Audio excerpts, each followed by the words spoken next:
Hoje, por exemplo, nos jornais já tem até assim, compra de cachaça e não sei o que, coisa pequena, mas simbólica, você está entendendo?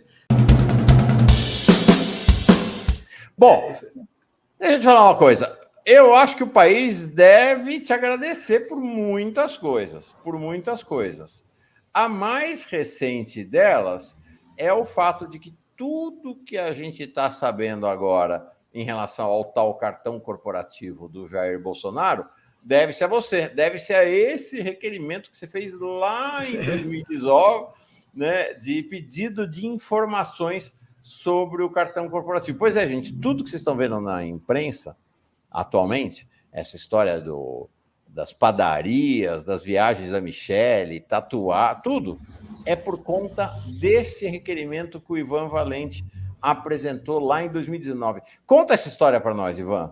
Acho que era bem legal. A gente, o Mauro,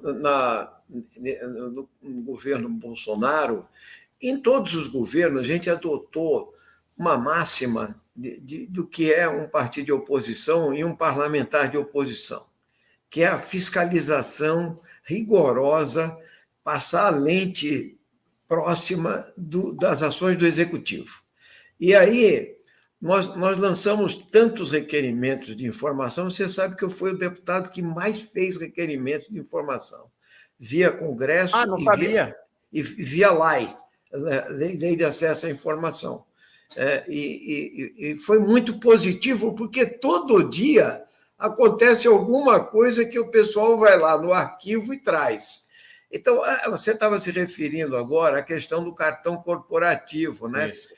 E a lista de quem utilizava o cartão em nome do Bolsonaro é uma bateria de cerca de 30 nomes, está lá publicado, inclusive, a resposta da presidência ao meu requerimento, dá o nome, entende? Das pessoas, inclusive esse coronel Mauro Cid, um outro Beltrame, que uma pessoa do jornal Gazeta, o jornal O Povo do Ceará, me perguntou agora há pouco, entendeu? Eu mandei para ele esse requerimento, foi lá nos alfarrábios, e requerimentos que antigamente você não tinha, Mauro, a digitalização, que agora é só você bater até o teclado lá, minha assessoria puxa em 1 minuto. Mas há 7, 8 anos atrás era tudo no papel. Uhum. Então, um jornalista da Folha ontem, o Geomir Tavares, me pergunta que eles fizeram uma matéria sobre o general Tomás Paiva, né? Então, o general Tomás Paiva está me respondendo num requerimento de 2016, quando o ministro do Exército era o general Vilas Boas, e ele era o chefe de gabinete. Ele me responde sobre, você vai se lembrar desse fato, sobre a infiltração de um oficial do Exército em grupos, que era aquele tal de Balta. O cara se vestia com cabelão, prenderam 10 jovens ali na Vergueiro, ali naquele Centro Cultural Vergueiro, e depois ele foi preso e saiu fora, porque ele era um oficial do Exército. Era capitão, então, né? Capitão, exatamente. Agora eu esqueço o nome oficial dele. Ele adotou um codinome de Baltazar Nunes, e ele era chamado o Balta, como se fosse um estudante também, um jovem rebelde ali, e teve toda uma movimentação para libertar aquela juventude que foi presa na época daquelas movimentações. E aí William Pina Botelho.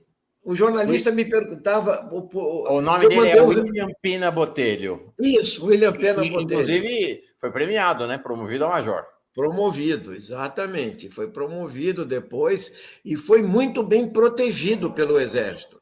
E, na resposta, o general, o Paiva, o Tomás Paiva, me manda...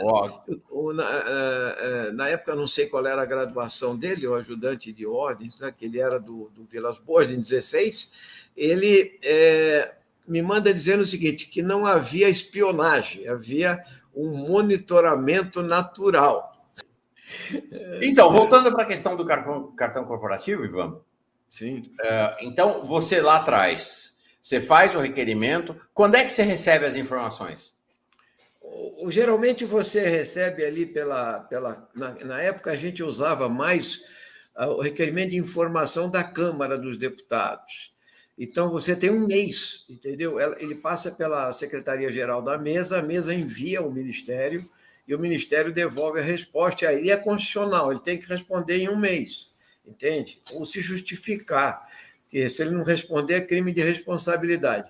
É um pouco diferente da lei, que é um negócio muito mais trivial, tem 10 dias e tal, é mais rápido, entende? Mas também Então, tem você está muito com mais. essas informações todas sobre o cartão corporativo desde 2019. 2016, a Folha usou essa matéria, usou o meu requerimento. Perfeito. Se você quiser, depois eu te mando esse requerimento inteiro. Me manda, me manda. Quer dizer, então, na verdade, está explodindo na mídia, na imprensa, agora uma informação que nem é tão nova assim, né? Exato. Ela não é tão nova e tinha essas pessoas que usaram o cartão corporativo. No caso do Jornal do Ceará, ele queria um nome de um militar também que estava na lista dos que usavam, como o Mauro Cid, naquela questão do o avião apreendido com cocaína lá na Espanha. Isso, exatamente. Então, você vê que tem um efeito múltiplo, né? Essa questão do cartão corporativo, se você for destrinchar mesmo, você vai achar muita coisa e continua rolando essa questão do cartão corporativo, os usos, né? Hoje, por exemplo, nos jornais já tem até assim, compra de cachaça e não sei o que, coisa pequena, mas simbólica, você está entendendo? Não só picanha, caviar e tal, como foi ontem, mas hoje cachaça e não sei o que. É um uso assim absurdo, mas as motociatas que foram utilizadas, o Lula falou lá no Terra Yanomami, tudo isso fazia parte de você ter um operativo para o dia a dia que não tinha o mínimo zelo com o dinheiro público, né? Isso já mostrava assim o cinismo, né, de quem acusa de corrupção os outros, né? Então esses requerimentos são muito importantes, entendeu? Agora, a descoberta é que tinha 30 pessoas que usavam o cartão Isso. corporativo da presidência, e é isso mesmo, uma dessas pessoas é aquele militar, o sargento Manuel Silva Rodrigues, que levava cocaína no avião da FAB? Esse que estão me perguntando é o superior dele, que eu esqueço aqui o nome agora, que também está preso na Espanha até hoje. É um cara com patente superior a dele, entendeu? Esse usava o cartão corporativo também. Depois olha a situação que a gente tem. Traficante, militar traficante usando o cartão corporativo da presidência. É muito grave, Ivan. Simbolicamente é muito grave. Exatamente isso, entende? O pessoal, os jornalistas estão indo atrás de cada um desses supridores. O nome tem um nome que é supridores, eu acho, esses que podiam operar o cartão.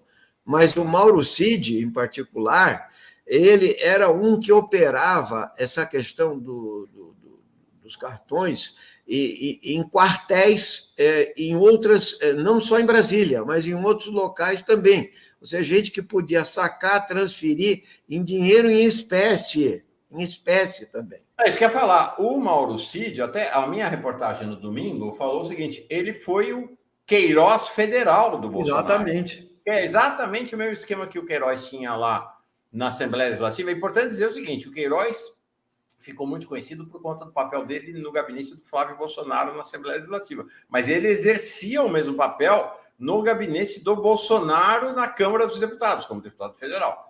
Então, esse Mauro Cid vai exercer um papel similar ao do Queiroz, né? No Planalto. No Planalto agora. No Planalto. Agora no Planalto. Basta você ver que a Natália Queiroz, que é filha do Queiroz, ficou 18 anos lotada lá no gabinete do Bolsonaro, entende? Do Bolsonaro, em Brasília, sendo personal trainer lá no Rio de Janeiro. Não tinha nada a ver, entende? Quer dizer, era repasse absoluto de dinheiro. É impressionante como isso foi engolido aí, né, pelos fatos. Você teve tanta denúncia que se perdeu no tempo, Mauro, entende? Essa barbaridade, esse enriquecimento ilícito que o Bolsonaro fez ao longo dos 28 anos de Câmara dele. Né?